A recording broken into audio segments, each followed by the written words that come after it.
Kwa hiyo mtu asije akadanganywa bwana.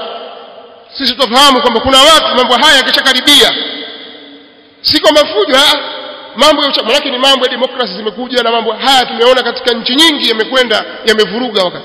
Watu wale wenye uwezo wale familia zao uziondoa kwanza. Safirini wanaondoshwa watu, wanasafirishwa wanakwenda huko nje nchi. Alafu mambo yakiharibika tu tayari safari. Wanaobaki wanaumia ni wale wakina mimi. Mambo yakitulia wanaume wenye nchi yao warudi. Lakini utasikia maelfu ya watu wamekufa, fulani kauawa, fulani hivi, mali zimeharibika. Sasa wewe wapigania nini? Wafa kwenye lipi? Wamshabikia nani? Lazima uwe Muislamu mwenye akili, usichezewe akili yako. Kwa hiyo mimi nazungumza na Waislamu wenzangu, tusichezewe akili zetu na uongo wa wanasiasa.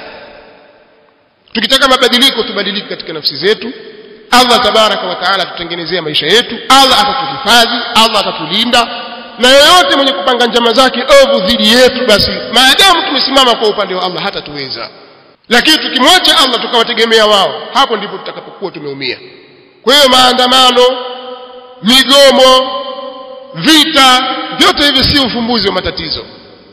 Anayekwambia huo ndio ufumbuzi wa matatizo, huyo hana akili timamu. Na mifano iko mbele yenu mingi tu.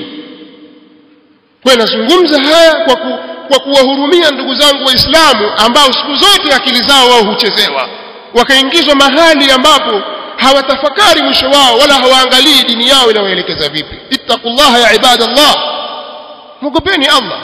Allah fi dima fi a'rad an-nas, mugopeni Allah katika damu za watu, katika heshima za watu.